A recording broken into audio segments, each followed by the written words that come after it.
वो जो तंत्र क्रिया थी वो मेरी बेटी खाली छूना भर था। उसने खाली उसे उठाया और उठा के बोली, पापा मुझे फिर कोई ऐसी चीज़ मिली है जैसे घर के दरवाजे के बाहर मिलती थी। मैंने आया, मैंने उसे खोला और खोल के जैसे ही मैंने उसको देखा तो लड़की का नाम लिखा हुआ, मेरे एकदम होश उड़ गए।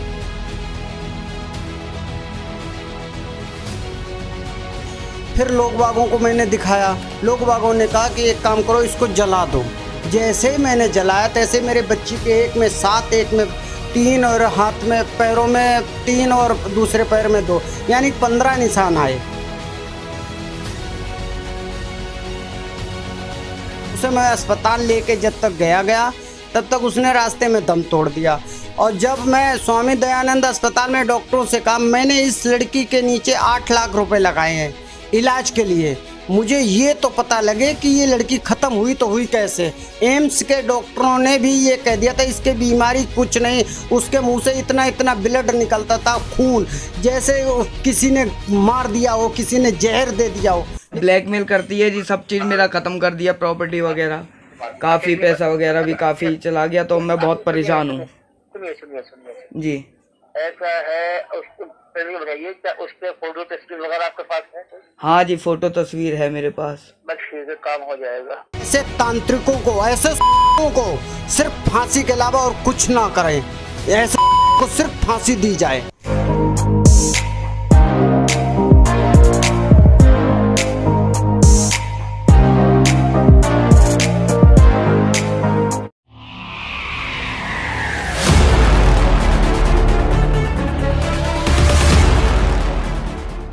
नमस्कार, मैं आयुष शर्मा और आप देख रहे हैं स्वराज मीडिया नेटवर्क।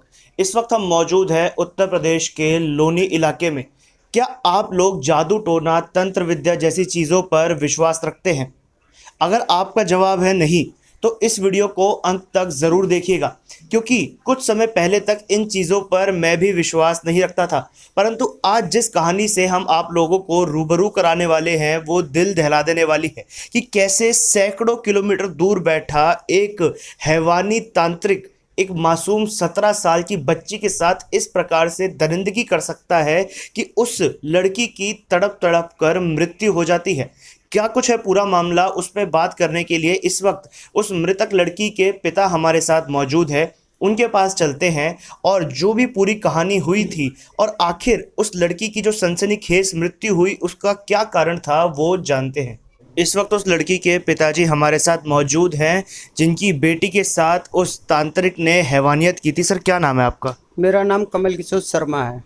आपकी बेटी के साथ शुरुआती तौर पे क्या हुआ जिससे आपको ये लगा कि जादू टोना किया गया? मेरे घर पे तंत्र विद्या और जादू टोना करके ये सितारा नाम की औरत डालती थी। उसके बाद मैंने कैमरे लगवा दिए थे, CCG कैमरे, और उसमें जो है ये फिर इसने कर नहीं पाया। फिर इसके बाद ये 21 जनवरी को एक हमारे बराबर में मकान है, ऊपर से ये फेंकती है, छत के ऊपर से, क्योंकि बाहर सब में कैमरे लग रहे थे, लेकिन इसे ये पता नहीं था कि छत के ऊपर भी कमल ने कैमरे लगवा रखे हैं। उसमें ये रिकॉर्ड हो गई।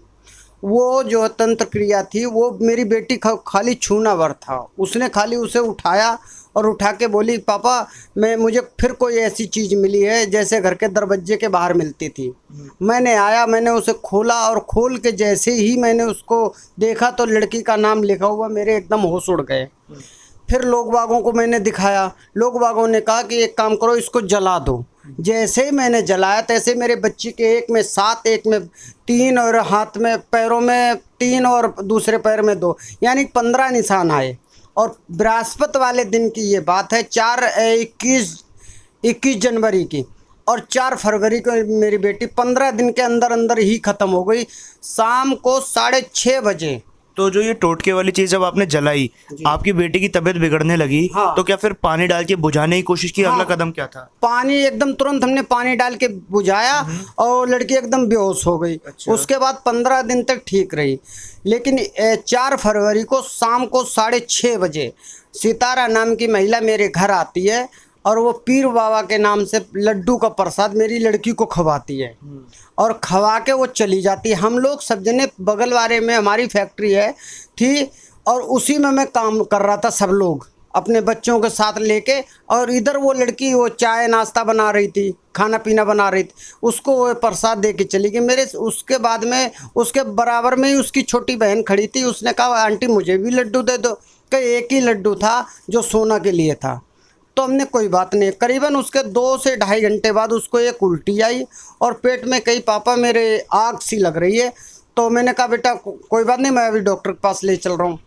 उसके बाद उसे लेटरिन के रास्ते से खून आया, मुंह के रास्ते से खून आया और वो बेहोश हो गई। उसे मैं अस्पताल लेके जब तक गया तब तक उसने रास्ते में दम तोड़ दिया। और जब मैं स्वामी दयानंद अस्पताल में डॉक्टरों से कहा मैंने इस लड़की के नीचे 8 लाख रुपए लगाए हैं इलाज के लिए, मुझे ये तो पता लगे कि ये लड़की ख़त्म हुई तो हुई कैसे। एम्स के डॉक्टरों ने भी ये कह दिया था इसके बीमारी कुछ नहीं, उसके मुंह से इतना इतना ब्लड निकलता था, खून जैसे किसी ने मार दिया हो, किसी ने जहर दे दिया हो। लेकिन उसके बावजूद भी एम्स के डॉक्टर कह रहे हैं इसकी बीमारी कुछ नहीं है, सारी रिपोर्टें नॉर्मल हैं। और उसके बाद में भी तो हमने डॉक्टरों से कहा हमने भैया इसका पोस्टमार्टम करो, तो डॉक्टरों ने कोरोना का हवाला देते हुए टाल दिया। उसके बाद मैं अपने बच्चे को घर ले आया। घर ले आने के बाद मैं सीधा फिर थाने गया। थाने में मैंने कहा 2-3 होमगार्ड बैठे थे, उनसे हमने कहा हमारी लड़की ख़त्म हो गई, इसका पोस्टमार्टम करवा दो। उन्होंने कहा जब डॉक्टरों ने मना कर दिया तो हम कैसे पोस्टमार्टम करवाने चले, हम थोड़ी करेंगे। आपको इस चीज़ का कैसे भरोसा हुआ, यकीन हुआ कि जिस तांत्रिक की फ़ोटो आपने दी कि उसी ने आपकी बेटी के ऊपर जादू टोना किया है? मैं जब मेरी लड़की की ये हालत हो गई, मेरी लड़की ख़त्म हो गई, उसके बाद मैंने ये चीज़ देखी कि कौन ऐसा काम क्या करता है। गली मोहल्ले में मेरी किससे लड़ाई थी, किससे दुश्मनी थी, किसने मेरे साथ ऐसा काम करा, कौन सा बच्चे की दुश्मन था। तो मुझे पता लगा कि हमारी गली में एक असगर और सितारा नाम की औरत रहती है। सितारा नाम की औरत रहती है, उसके पति का नाम असगर। ये दोनों हर बृहस्पतिवार को उस तांत्रिक के पास जाते थे। इसके लड़के ने मेरी लड़की की फ़ोटो फेसबुक द्वारा निकाली और वो फ़ोटो अपने बाप मातारी को दी है। वो लेके गए थे, वहाँ से वो जो प्रसाद देता था वो मेरी लड़की को ये लोग खवाते थे पीर बाबा का नाम लेके, और उसी लड़की को देते। तो ये पहला तो शक ये था कि सिर्फ सोना को ही प्रसाद देना। दूसरा शक ये हुआ कि इसने ऊपर से 3री मंजिल से फेंका।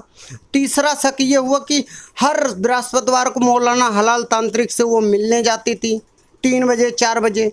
उसका मैंने पीछा करना शुरू करा। जब वो तांत्रिक से मिलने जाती थी तो मैं उसका पीछा करना शुरू करा। उसे इस चीज़ का ज्ञात नहीं हुआ कि मेरा पीछा कर रहा। फिर मैंने तांत्रिक का वीडियो बनवाने की सोची, लेकिन तांत्रिक का वीडियो बनवाना मेरे लिए नामुमकिन था। उसका फिर मैंने ऑडियो बनवाया। अपने यहाँ जो हमारे यहाँ महामृत्युंजय जाप करने आए, जो हमारे पास लड़के थे काम करने वाले, उन्हें हमने सबको लगा दिया काम पे। हमने तनख्वाह तुम्हें सबको देंगे, लेकिन तुम इस चीज़ की खोजबीन करो। उनमें से 2-3 लड़के कामयाब हुए। उन्होंने, एक पंडित जी थे, उन्होंने हमारा उससे बात करी फ़ोन पे। हमने उससे कहा तुम ये कहना कि एक लड़की है जिसे मुझे ख़त्म करवाना, उसने मुझे सब कुछ बर्बाद कर दिया, तो वो खुद ही बोलेगा। तब उसने कहा कि मुझे उसकी फ़ोटो या तस्वीर दे दो और 21 से 41 दिन में ख़त्म कर दूंगा। तो हमने तमाम बातें कॉल रिकॉर्डिंग में बोली गई। हाँ, ये सारी बातें उस तांत्रिक ने मेरे जो जासूस थे उनसे बोली ये बातें सब। और बोलने के बाद में कही, फिर हमने उससे पूछा कि काम कितने दिन में हो, कहे 21 से 41 दिन में काम होना ही होता है। अच्छा, मतलब लोगों को मारने की गारंटी दी जा रही है कि 21 दिन में ख़त्म कर दिया जाएगा। हाँ, 21 से 41 दिन में उसे ख़त्म कर दें। वो करीबन 18-20 बच्चों का, ये मुझे पता लग रहा है वहाँ के लोगों को, जब मैं छानबीन करने गया कि 18-20 बच्चों की ये बलि ले चुका है। बलि लेता है ये बंगाल का तांत्रिक है, बच्चों की बलि लेता है सिर्फ सिद्धियां प्राप्त करने के लिए। हम नौकरी पेशा करने जाते किस लिए? पैसा करने के लिए। वो सिर्फ सिद्धियां प्राप्त करने के लिए। कई बार ये बंगाल जाता है। हमारी लड़की ख़त्म होने के बाद में बंगाल भी गया था, उसके बाद भी लौट के आया। इसकी सिर्फ ये है कि ये 10-10, 15-15 हज़ार रुपये बल्कि में और उल्टे देता है सिर्फ बलि लेने के लिए। इसकी बहुत बड़ी सिद्धि है। कोई अमीर बाप का बेटा मार दे, उससे 10-10, 15-15 लाख रुपए ले लेता है, जिसके दुश्मनी हो। ऐसे ये काम बहुत करता है। तो हमने जब इसका खन्ना नगर में पता करा तो वहाँ पता लगा कि कम से कम 18-20 बच्चे इस प्रकार इसने मार दिए। तो अभी थानों में किन किन धाराओं के तहत केस दर्ज है?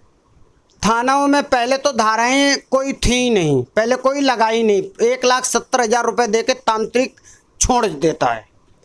इसमें जो है कई पुलिस वालों के मेरे पास नाम है, 2-3 है पुलिस वाले जिन्होंने पैसा ले लिया था, लेकिन हम उनका नाम इसलिए नहीं लूँगा क्योंकि उनकी नौकरी चली जाएगी। 1,70,000 रुपये के लेके छोड़ देते हैं, उन पे 151, 107, 116 लगाते हैं। उसके बाद फिर मैं IG साहब मेरठ पे जाता हूँ। हम कहते हैं साहब हमारे इस प्रकार बिटिया मारी गई, और वो तांत्रिक जो है बच्चों की बलि ले रहा, तब उन्होंने मेरा केस जो है करवाया। तब फिर 328 और 508 में मुकदमा दर्ज होता है। उसके बाद में फिर भी जो है करीबन 5 महीने गुजार देते हैं, और फिर कहते हैं कि उसे 386 में भेजते हैं। अरे कहाँ है 386? क्यों लगाते हो 386? वो 1 महीने के अंदर बाहर आ गया। कहाँ गया कानून? बच्चों की जिसने 18-20 बच्चे मारे, जीता जाता सबूत मेरी बिटिया है जिसने तड़प तड़प के मेरे सामने जान दी है। हमने 10-15 लाख रुपए लगा दिया उसके लिए। आज मैं 1.5 साल से भटक रहा हूँ। कौन सा अफसर सुन रहा है? कोई प्रशासन नहीं सुन रहा है। हम DM साहब से मिले, हम IG साहब से मिले, IG साहब ने सिर्फ सुनी है मेरी बात, DM साहब ने नहीं सुनी, SSP साहब नहीं सुन रहे। पहले पवन कुमार थे, उन्होंने मेरी बात सुनी, जब तक उन्होंने सुनी तब तक उनका ट्रांसफ़र हो गया। अब मुनीराज आए, मुनीराज भी नहीं सुन के राजी, कह रहे ऐसे कोई थोड़ी मर जाता। अरे मेरे पास प्रूफ है, ऑडियो वीडियो, अगर पोस्टमार्टम नहीं हुआ तो इसके मतलब उनको वो नहीं होगा। अरे हमें न्याय मत दिलाओ, जो मार रहा उनको तो न्याय दिलाओ। क्या विकास दुबे की जो है चचेरी भौजाई ने सिर्फ इतना कह दिया था कि विकास भैया बुला रहे हैं, उसे अभी तक जेल में क्यों डाल रखा है? उसने क्या नाम अभी उसका जो एक नेओडा का एक त्यागी था, उसने सिर्फ एक इंसान को गाली दे दी थी, एक औरत को गाली दे दी थी। मानते हो मेरी बहन जैसी है, उसको एक औरत को गाली देने पे सिर्फ उसके ऊपर गैंगस्टर लगाया जाता है। यहाँ बच्चों की बलि ली जाती, यहाँ पे कोई गैंगस्टर नहीं लगाया जाता, यहाँ पे कोई उन पे कोई अपराध नहीं लगाया जाता। ये जो क्या नाम असगर सितारा और अजीज खान मेरे घर पे आके घुस के मुझे मारते हैं, उसका पुलिस वाले वीडियो रिकॉर्डिंग मेरी डिलीट कर देते हैं। मेरी कैमरा की DVR निकाल के ले जाते हैं, उसकी 10-10 दिन की रिकॉर्डिंग डिलीट मार देते हैं। मैं किस अफसर के पास जाऊँ? मेरी हाथ जोड़ के विनती है प्रधानमंत्री नरेंद्र मोदी से और योगी आदित्यनाथ जी से। कल योगी आदित्यनाथ गाजियाबाद आ रहे हैं। इन लोगों से मेरी ये माननीय है, इन लोगों से मेरी हाथ जोड़ के रिक्वेस्ट है, इन लोगों से सिर्फ इतना कहना चाहूँगा, ऐसे तांत्रिकों को, ऐसे को सिर्फ फांसी के अलावा और कुछ ना करें जो बच्चों की बलि ले रहा है। अगर सबूत आज के टाइम में कोई नहीं मानता, हम मानते हैं इस चीज़ को। हमने नहीं माना जब तक मेरी बिटिया नहीं ख़त्म हो गई, क्योंकि हम पढ़ी लिखी समाज है, कानून पढ़ा लिखा है, सिर्फ कानून अंधा है, लिखा हुआ मानता, देखता नहीं है। मेरे पास ऑडियो वीडियो सब कुछ होने के बावजूद भी मैं 1.5 साल से हर अफसर से गुहार लगा रहा हूँ। 5-7 बार मैं मुख्यमंत्री के पास गया हूँ, फिर भी नहीं मिल पाए। ब्रजेश पाठक मिले, कहने लगे 5वीं बार में कहने लगे कि कमल तुम चिंता मत करो, अगर अब की बार तुम्हारे उसके खिलाफ कोई कार्रवाई नहीं होगी तो मैं करवाऊँगा। उसके बाद भी हमारे पास इतना पैसा नहीं बचा जो मैं लखनऊ जाऊं। उसके बाद मैं आता हूं, क्या नाम, अभी 8 दिन पहले गाजियाबाद में हमें BK सिंह सांसद मिलते हैं DM साहब के सामने। जो DM साहब मुझसे बात नहीं करते, बहुत अच्छे DM साहब हैं, लेकिन फिर भी उन्होंने मेरी बात सुनी। उसके बाद में भी हमारी कोई कार्रवाई नहीं हुई। SSP साहब के पास मैं परसों गया था, उन्होंने भी मेरी बात अभी नहीं सुनी। क्यों नहीं सुन रहे हो प्रशासन के लोग? क्यों नहीं कानून के लोग सुन रहे हो? मेरी औलाद मरी है, सुनो। और ऐसे कितने प्रकार के बच्चे मार रहे हैं, कम से कम 18-20 बच्चों के बलि ले चुका है ये तांत्रिक। इसको सिर्फ फांसी के अलावा और कुछ मत दो, इसे बाहर निकाल दिया तुम लोगों ने। पर ये बताओ, कान तो कंफर्म हो जाएगा ना मेरा? तो मैं तो बता ही दो रहा हूँ फिर आपको सामान। ठीक है जी। कितने दिन में थोड़ा असर दिखाएगा ये? देखिएगा, ऐसा है 21 दिन से पहले नहीं हो सकता जी। बहुत करीबन 2.5-3 साल से वो मुझे बहुत परेशान कर रखा है। मैं क्या कह रहा हूँ, 21 दिन के और 41 दिन के बीच में काम होना होता है। अच्छा जी, ठीक है जी, ठीक है। तो आपने उस पिता की बात सुनी जिनकी आंखों के सामने उनकी मासूम बेटी ने दम तोड़ दिया। और आपको बता दें कि वो जो तांत्रिक है जिस पर आरोप लग रहा है कि मासूम बच्चों की बलि लेकर वो सिद्धियां प्राप्त करने की कोशिश करता है, और उसी पर आरोप लग रहा है उस मासूम लड़की सोना की हत्या करने का अपनी तंत्र विद्या के द्वारा। और बताया जा रहा है कि 18 से 20 बच्चों की वो इसी प्रकार से बलि दे चुका है। ऐसे लोगों का खुलेआम घूमना समाज के लिए एक बहुत बड़ा खतरा है, क्योंकि ये सीधे रूप पर किसी की हत्या नहीं करते हैं। बताया ये जा रहा है कि किसी तरीके तंत्र विद्या से, जादू टोने से इस तांत्रिक ने, जिसकी फोटो भी इस वक्त आप हमारी स्क्रीन पर देख पा रहे हैं, इसने सोना की हत्या कर दी। उसको खून की उल्टियां हुई और वो रुकी नहीं, और डॉक्टर भी इस बात का पता नहीं लगा पाए कि आखिर एक हंसती खेलती स्वस्थ बच्ची की मृत्यु कैसे हो गई। जो जादू टोने वाली चीज़ जो छत पर गिरी हुई थी, जब उसने उसे उठाया, अचानक से उसके शरीर में कंपन होने लगी। जब उस चीज़ को परिवार ने जलाने की कोशिश की तो सोना का बदन भी तपने लगा, और जैसे ही उस जलती हुई चीज़ पर पानी डाला गया तो वो लड़की बेहोश हो गई। और इस तमाम बात के सबूत उनके पिता खुद हैं, उन्होंने खुद ये बातें बताई हैं। और इसके अलावा कई और महत्वपूर्ण बातें भी पता चली हैं, जिसके बाद इस घटना पर पूरा विश्वास हो रहा है। वो कॉल रिकॉर्डिंग भी आप लोगों ने सुनी, जिसमें वो तांत्रिक दावा कर रहा है कि 21 से 41 दिन के अंदर जिसका भी खिलाफ आप जादू टोना कराएंगे उसकी वो हत्या कर देगा। 21 से 41 दिन में सामने वाले की बलि चढ़ाने की वो गारंटी दे रहे। तो क्या पुलिस के लिए और न्यायालय के लिए ये सबूत पर्याप्त नहीं है?